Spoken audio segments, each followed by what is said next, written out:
The Coach Curl podcast is brought to you by Think and Grow Business, the home of the Think and Grow Business Mastermind. If you're serious about growing your business, get serious and join a mastermind group today. Find out more at thinkandgrowbusiness.com.au. Hey there, it's Coach Curl here, and welcome to 2021 in episode 169 of the Coach Curl podcast. I'm sharing with you some hacks to help you achieve your New Year's resolution. Hang around. Way to go, guys. Way to go. Keep it going. Good job, guys. All right, Paul. I see you. All right, time to finish. Coach Curl.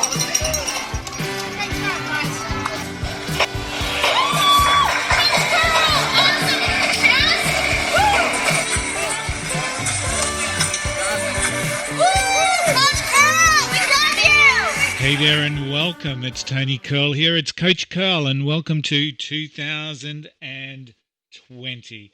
It was an incredibly exciting day yesterday. We set up our very first pivotal year group and it was a really good online session. We created and helped, we shared their online journals and their planners that they'll be using over the course of the next 12 months. And we conducted their first training session, their first group coaching session for themselves as well. It was it's a great group. It's a great group with great energy. And I'm really excited to work with them. And, you know, if you missed out this time around, don't forget our next intake is in April this year. So we do 3 intakes a year. It's not just a new year thing. We believe that that's the best way to go. But today I'm going to share some tips and some hacks to help everyone that's listening achieve their goals, their dreams, or their resolutions that they may have set or they may have thought about in terms of 2020. Now, research tells us that about 40% of us have a think about what we've achieved over the course of the last year and vow to change some aspects of their life, whether it's in relation to their lifestyle, whether it's in relation to their business, or whether it's in relation to the success that they're having. And usually these vows of improvement happen in a variety of different ways. You know, it could be weight loss, it could be finance, career, personal development, health and diet, those sorts of areas. People will also look at things like their fitness, how they react and how they stress with the world, and a percentage will always look at their own personal relationships, the people that they love, the people that they care about. And it's all important. It's all important for us to become the people that we're designed to be. But usually when you fast forward and you're looking at about June of the year, most people have forgotten about it. Now, there's a variety of stats out there, and I'm not sure the source or the validity or the credibility of these stats. Some would suggest that 60% will have forgotten all about their New Year resolution or their New Year goals, while others suggest that 92% have failed in their quest and given up. So, you know, take that for what it's worth, because we do know that there is an acceptance that New Year's resolutions tend to fail. So, you know, take that for what it is. But that's why I like to share some of the hacks that I know have worked for myself and that have been the subject of, you know, many people's writings in relation to people that have had success within their life. You know, and one of the first things that I always look at for myself and when I'm working with people is to have a look at the motivation. What is actually motivating the change? What is that and what does that look like? And fundamentally, there's 2 types of motivation. There's intrinsic and there's extrinsic. Now, the intrinsic motivation is the stuff that comes from within us. That's the stuff that is driven by a purpose, by a meaning, by a challenge. It could mean that you're dissatisfied with where you are and you need to make that change, and that's an internal change, or you've found your purpose and you found your meaning and you're working towards that, or you're aligning to something that's bigger and better than yourself. So that's intrinsic motivation. When we look at extrinsic, that's when we're looking for that external motivator. You know, in the workspace, it could be working towards that promotion, it could be working towards a bonus, it could be being challenged by your friends. That could be your extrinsic motivation. It could be to show other people what you're capable of. It could be something as just not wanting to be left behind by a group of friends. So those things are extrinsic motivation. And once you figure out what your motivation type is, then that helps guide the way for yourself. And it gets you excited to understand where your motivation, where your drive is coming from. I often get asked, what is the stronger type of motivation? My general answer is always the intrinsic motivation will always be the stronger, because usually it's found that it's been driven by a purpose.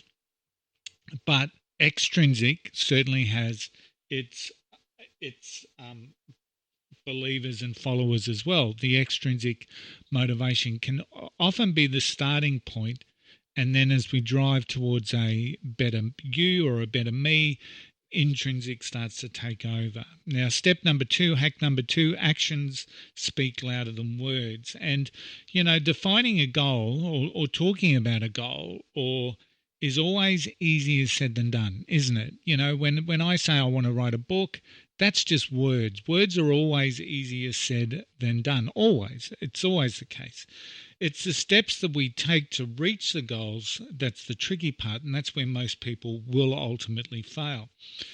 And when we're talking about actions, we want to be able to talk about breaking that goal down. So if I want to have a book ready to go for publishing by April of this year, I've got to break that down, and I've got to have milestones along the way, and I've got to do things to get to those milestones.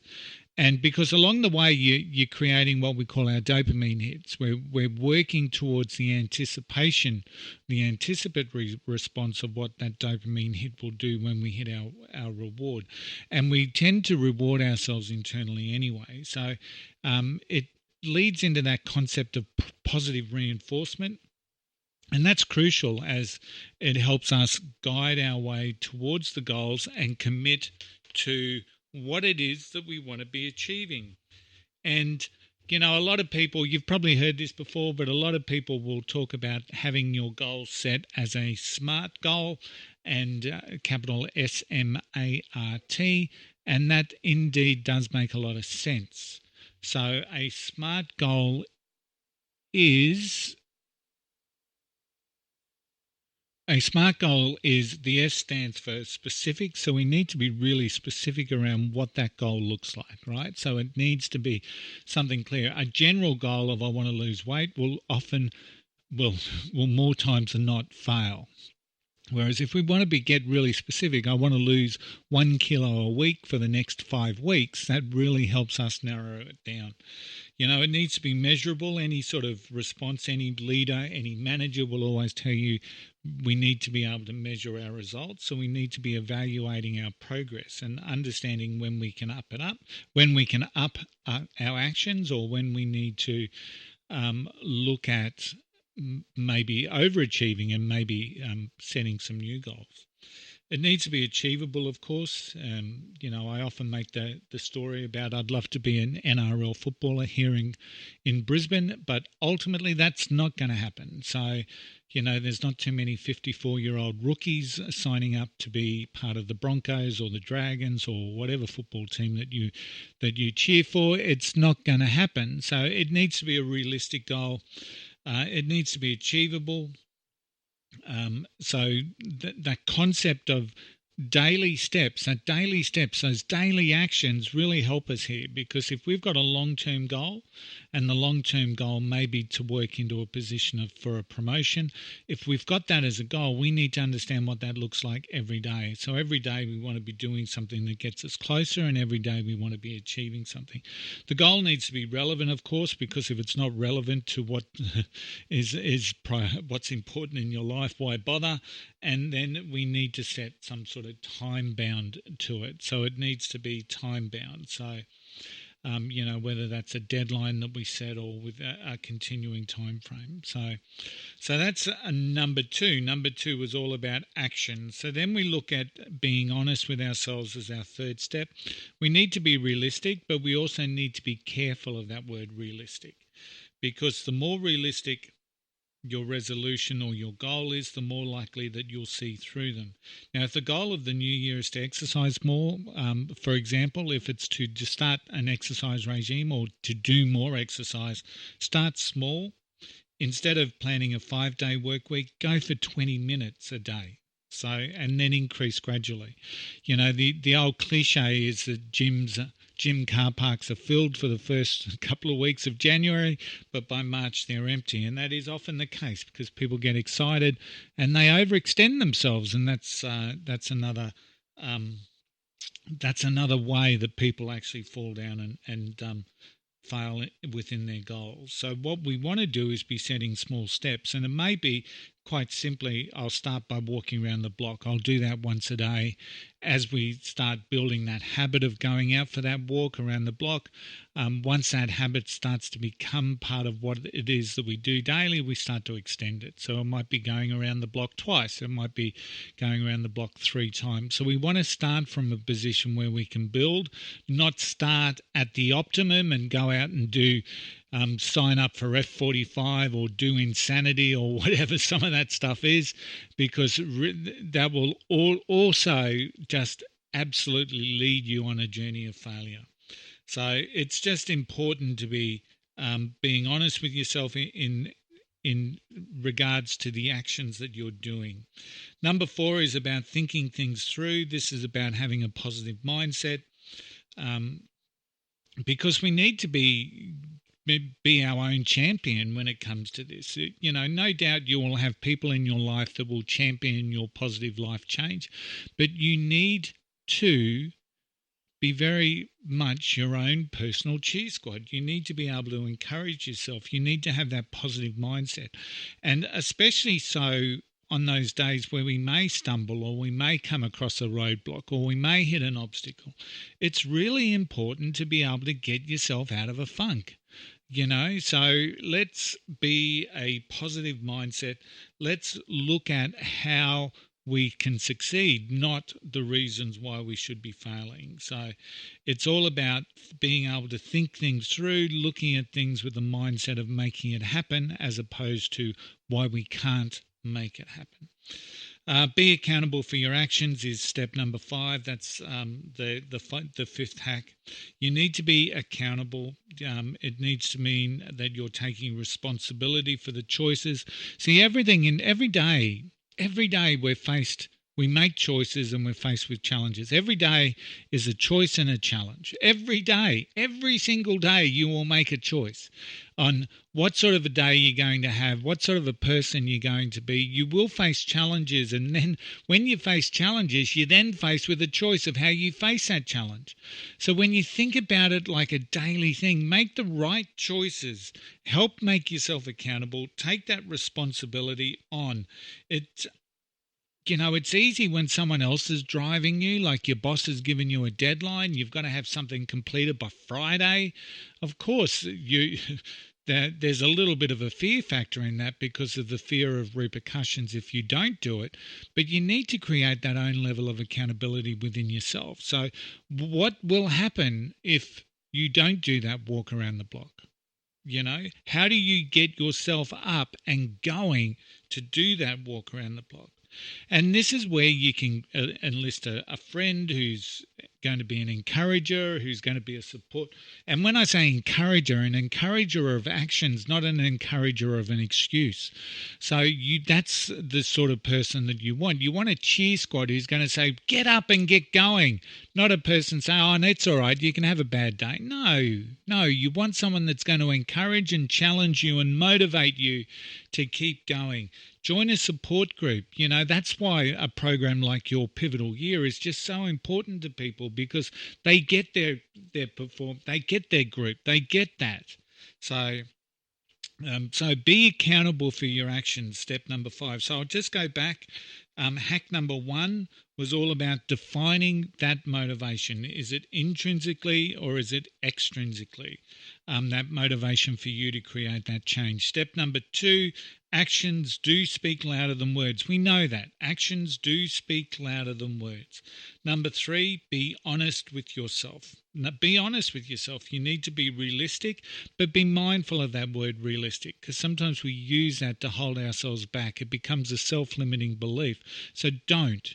You need to be realistic in what it is that you're going to achieve. You're not going to drop 50 kg overnight. Of course you're not. You're not going to suddenly turn from earning 50k a year to 330,000 a year. You need to be realistic, and that needs to be mapped out. You need to be able to think things through and have that positive mindset that keeps you going when most of you is screaming at you to stop, and then you need to become accountable for your own actions. So they're the 5 hacks that will help you achieve your New Year's resolution or any dream or any goal that you may have. So I hope you've taken some great value out of that. Please share with your network or those that you feel may benefit from that. If you've liked the review, if you've liked this podcast, please 5-star reviews are always like gold for someone like myself, because it helps us get pushed up that Apple or wherever you listen to your podcast. It helps us get found by more and more people. And of course, we're always willing to answer your questions as part of the podcast process. I'd like to thank the team at Think and Grow Business for their continued support for this podcast. Please check them out if you're in business. They improve the performance of people in business. My team at Think and Grow are just fantastic. Don't forget, I have a book out there. It's called Seriously Simple Stuff to Get You Unstuck. Part of my mantra for this year is 2 marathons, 2 books. So I will have another book ready to go by April. I've set the deadline. I've set the target. So I'm 7 chapters in already. It's a 21-chapter book. So everything's going well. It's you map it out. So by April, I'll have another book out. Or another book ready to be published, I should just say. So it may get published in May, but by April it will be finished. So, but visit tonycurl.com and .com.au for the author's page around Seriously Simple Stuff to Get You Unstuck. Remember, 20% of that book always goes to support the great work being done by Carter's Cause, who support the work of Heart Kids right here in Australia. Don't forget, we have the Coach Curl Academy now. It's over 70 courses deep and growing, and we have our free Facebook group. So get onto Facebook, do a quick search for the Coach Curl Academy, and put in a request to join. There's a lot of good stuff on that group. There's a lot of units, and we're actually in February going to be doing a 30-day growth mindset challenge. I'm not sure how I'm going to squeeze 30 into 29. It is a leap year this year, I believe. So, but looking forward to doing that as well. Don't forget, where you are standing stronger, braver and wiser. And don't ever forget the golden rule. Yes, you know what it is. Just don't be an arsehole. I'll see you next time. Bye.